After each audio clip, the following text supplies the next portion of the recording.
Hello everybody and welcome back to NASCAR Thunder 2003. We are here at Texas and it is a little disorienting with these light poles spawning in like this. Of course, the draw distance in these games not that great back on the GameCube. Of course, this is old Texas Motor Speedway before it was reconfigured to the hunk of junk it is now. Lap 1 going to be the 43rd. Not expecting a good qualifying run here because if you saw at the end of the last episode, do not have a new engine or chassis on the car for this week. That's going to be coming at the next race. Not sure what the next race is, to be honest with you. Forget what comes after Texas in the 2002 season, as we had a terrible run into turn 3 there. I'm hoping we can perform much better in the race as we're going to come across the line here. More than likely start 43rd. You've got a lot of work to do in this race. P40 for the race. Welcome to Texas Motor Speedway in Fort Worth, Texas, and today's NASCAR Winston Cup race, the Samsung Radio Shack 500. Tell us about this track. Texas is a D-oval, which is similar to Lowe's in Atlanta. It can be very tricky to drive through because it has a very narrow groove. These guys will have to be patient and plan their passes perfectly if they want a shot at victory lane. This is a much-needed break for John Andretti. I could tell by the look on his face this morning how happy he was. I didn't even have to ask. Great to see him starting up front for a change. An unusual back-of-the-pack start for Jeff Purvis. You know, I spoke with the guys from that team in the garage this morning, and they said they tried something a little different in qualifying this week. They learned their lesson, though. Stick with what works, and if it ain't broke, don't fix it. The Delphi car hasn't made much of a move in the points so far. Yeah, those guys have been working so hard this year. It's a shame it doesn't really show in points. Just seems they can't keep that car out of trouble on race day. Maybe their luck will change today.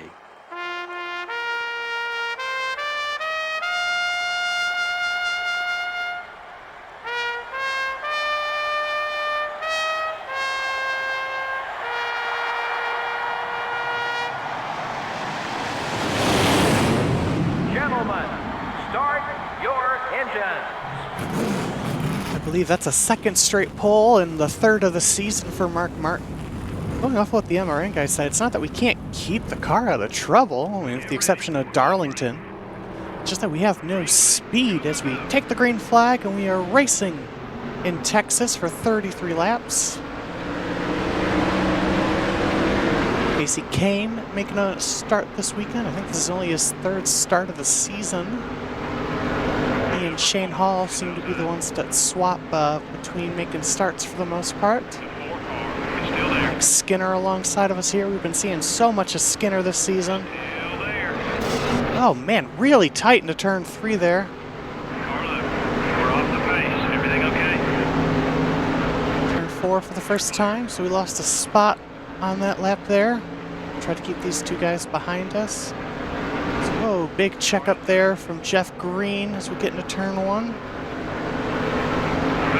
we're clear.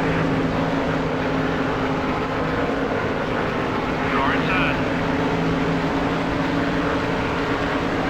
Really just want to keep this car as clean as possible in this race so that we can continue to just stack up our money here and continue to work towards getting a engine development upgrade started. Got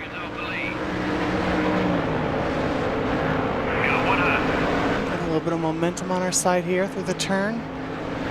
Use it a bit though on the middle and on exit. All clear, buddy.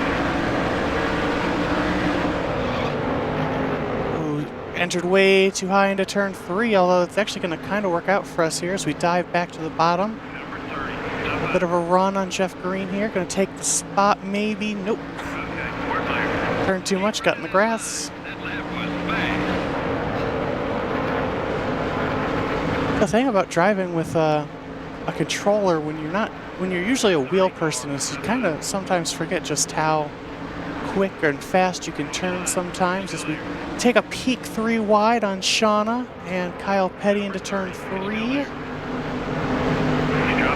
What's wrong? Shauna kind of holding us up here. We definitely have the speed, I think, to get past a couple of these guys, but Shauna holding us up here as we get a car in the high line blowing an engine. Don't tell me that is the 25 again. For a second it looks like it is, but actually it might be Tony Stewart. So he's going to cause a big checkup. It is Tony Stewart. Trying to time that so we could kind of shoot down to the apron or go around all those guys because I knew they'd be held up that much.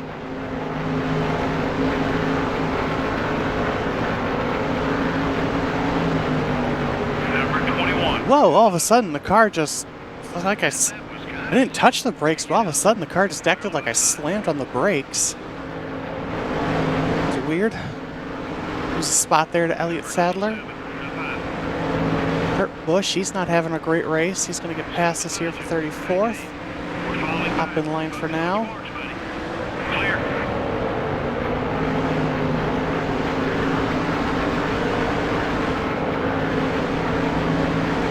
These slower engines that you start your career with, it kind of seems like momentum's a big thing. Now that we're getting our momentum back up, we're kind of keeping with Kurt Busch a little bit here, but when you have those moments where you slow down so much, because the engines are so bad, you don't get up to speed very well. Whoa, Ken Schrader smacks the wall at a turn 2 as Terry Labonte looks to our inside. Everything okay with the car? Try running a little higher here in 3 and 4, see if we can use some momentum out of the corner. Yeah, that kind of worked out. Not sure what happened up ahead, but all of a sudden we're catching up. And actually, Shane Hall is in this race. I see him up there on the high side. There we go. Much better run through turns 1 and 2 that time. Going to be a little tight on exit. Woohoo! Close to that wall.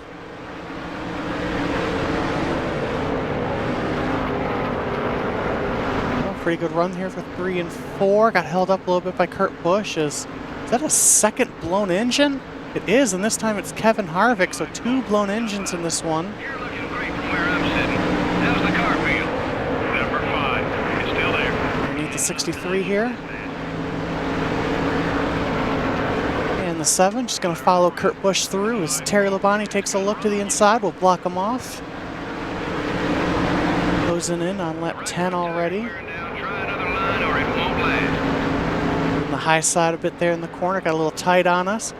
Greg Biffle way off the pace in that 16 car. Teams are going to be jealous looking at that lap. Keep it up. All clear, I buddy. don't know where this sudden burst of speed has come from, but we are on it right now. Number 26. Oh, tight out of 2. Sorry, Todd. Clear. Definitely hitting that part of the run where the car is a bit tight, especially in the entrance to 3 and on the exit of 2. The 43 car is still there. Outside here at John Andretti for 28th. Oh, yeah. Great match, buddy. Squeeze him on the bottom there. Still there. Throttle bit so it doesn't swing up too tight on exit. The 43 car. Take the air off of John's nose. Just like that, up to P28. This car shoots up the track again in 3 and 4, but it's not working. It actually kind of works out because we're able to get a big run of momentum out of turn 4 here. After 2 really bad races and a bad qualifying run, it's really nice to actually have some speed again. Man, I tell you what though, the leader is flying. I mean, most of the field in the back straightaway are turns 3 and 4, and he's already at the exit of 2. There we go, getting a great run here. You can see how much we gained on the cars in front of us there. I think we might be able to catch these guys soon.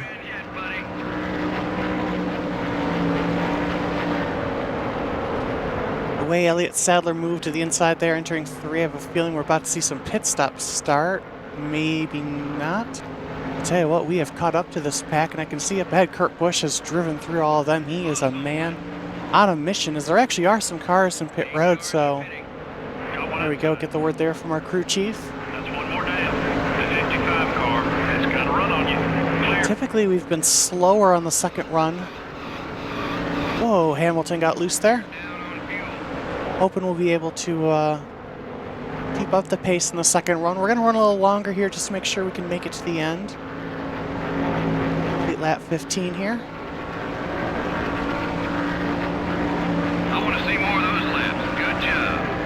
think if we pit now, we should make it to the end, but just playing it safe here. Number 10 is exiting pit road ahead. Oh man, so tight out of 2 there. We got so close to the wall. Park looking to the inside of Elliott Sadler. Having to use a bit of brake now because of how tight the car is getting with the worn tires.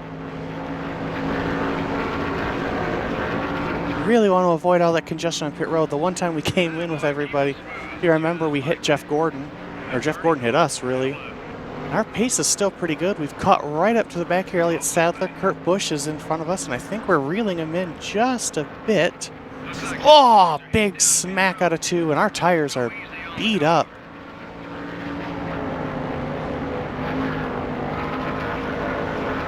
I go one more lap.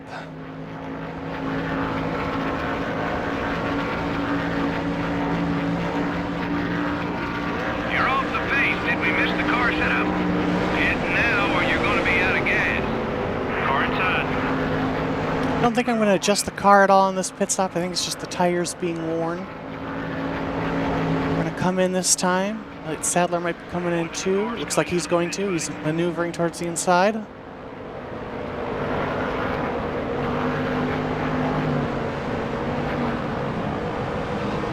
Right. Whoa! 22 car is right behind you. Nearly missed pit road there. Alright, so no changes to the car. Not going to bother about that little bit of damage, even though it says won't at any time. Looks like a pretty clear pit road here. Only Kevin Harvick, who's out of the race, to deal with.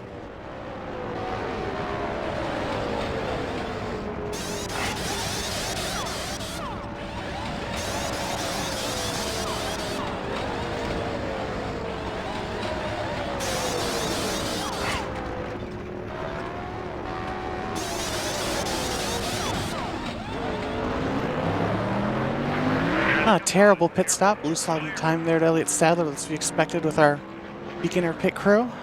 P30 coming out of the pits here. Probably P31 here as Hamilton gets past. You're up and back. What's wrong? Lost a ton of time on the exit of the pits, but we stay on the left for now. For the first time we've done that all season.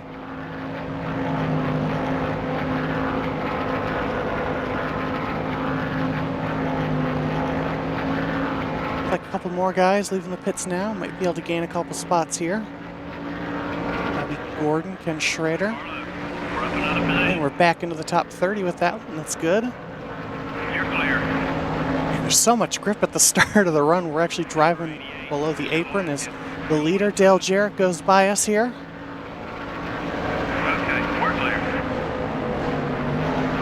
Looks like it won't be a win from the pole for Mark Martin. His second place Ricky Rudd, Dale Jarrett's teammate. We got one high. Roush Yates 1-2 right now. That was a great lap, buddy. Clear on both sides. Under 10 laps to go here. It looks like we may be able to squeeze out one more spot here. We've caught up to Bobby Hamilton again after the pits there. That lap Looks like we can get P28 here. Ricky Craven, the next car, a little too far up the road. He's actually in front of our leader, Dale Jarrett, so probably not going to be able to catch him. He's going to battle here with Bobby Hamilton for these last couple laps. By the way, it looks like Mark Martin has fallen to 4th from his pole position as Ken Schrader actually starting to gain some spots on us. He's got those couple laps fresher rubber. Have to try to hold him off, it looks like. A little bit ago, actually, we ran our fastest lap of the race, so we definitely have speed in this second half. It's just cars are a little too spread out for us to get back up there. And I can see Craven. We're actually catching him. I don't know what happened. Like, Dale Jarrett just absolutely started moving through these lapped cars. But I don't know if we'll be able to catch him, as Schrader is coming, but I don't know if he'll have enough time to pass us. Wow, you're fast. We'll also have to pass Bobby Hamilton. As Dale Jr. now works on Ricky Craven up ahead. Keep an eye on it. Maybe if Craven has some really big fall off or gets two side by side with Mark Martin here, maybe, just maybe we could catch him. We're still gonna push. Tell you what, running this middle and high line really working for us here at Texas. This is now side by side with Mark. Wish this was like iRacing. I could ask crew chief what the gap is every lap. So we are definitely closing in. I just don't know if it's going to be enough time because the leader's on lap 29, so time is running out.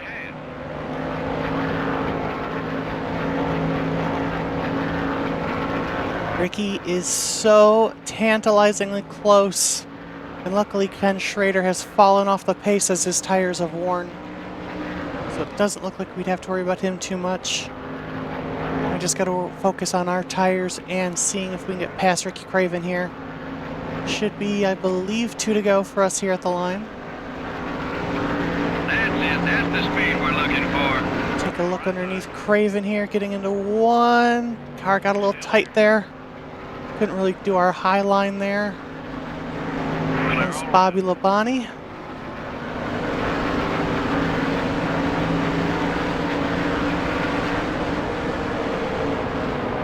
Number 18, still low. Bobby Labonte by on the inside. Try to follow him through here on Ricky. Side by side through the dog leg. Ooh, nearly making contact. We'll get past him there up to P27. You're clear. Hey, well, it's so nice having pace again after such... seriously, those last 2 races were so bad. Checkered flag, I believe it's going to be for Dale Jarrett. But after 2 really bad races, a very nice rebound for our team here. Looks like we're going to come home P27. And we'll have new engines and stuff for the next race. How about that? The momentum back on our side at Desautels Racing. And yes, it is a Yates 1-2 from Texas. The yellow flag didn't fly at all in this one. You know, that's pretty amazing. It says a lot about the quality and true talent of these NASCAR Winston Cup drivers. The 63 car really did a fantastic job keeping his car away from trouble all race long. You know, these NASCAR Winston Cup race teams absolutely love drivers who take care of their cars. Makes their jobs a whole lot easier when they aren't having to spend extra hours in the body shop each week. Well, that's all the time we have today. Join us again for our next live broadcast of NASCAR Winston Cup Racing right here on the Voice of NASCAR, MRN.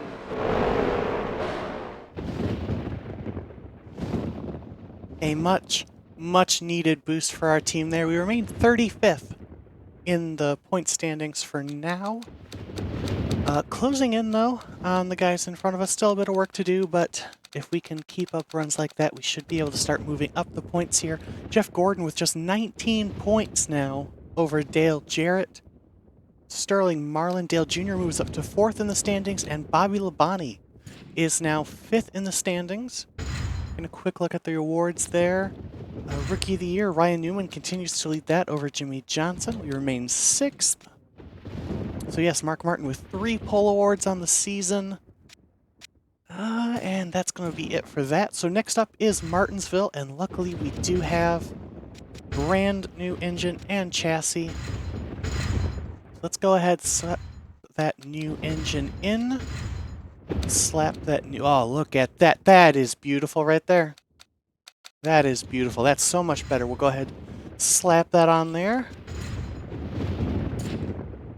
Go ahead and take a look at our engines, or our chassis, sorry. So if we repair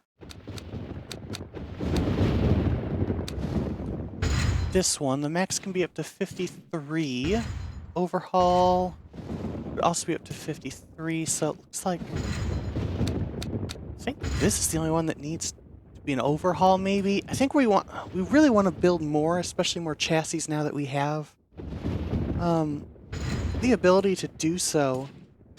So we'll go ahead and set up some repairs and overhauls on our chassis and engines and get ready for the next race. So we're doing an overhaul on chassis 1, and we're going to do a repair on our engine since those don't have any upgrades. We're also going to go ahead and sell chassis 2 here, because as you can see, its optimum performance not up to par with everything else. So we'll go ahead and sell that, get $43K back in the bank. And that'll put us back up to 56 after spending some time with that. You can see how much prestige we ended up getting there, so that's good. That actually can help us look... that should help us actually when it comes to our new sponsorship deals, which are just 2 races away. So, again, for research, we want to do engine power, and that's 250k just even for 9 races.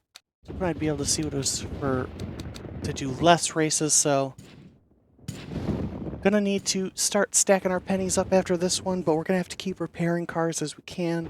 But I think we might be able to reach a good point here where we can have some more good parts. My only worry is that Martinsville, it might be like Bristol where we just don't have to drive off the corner, so we'll have to see. So that'll do it for this video, guys. If you liked it, leave a like, subscribe for more NASCAR Thunder 2003 content, and I'll see you next time. Bye!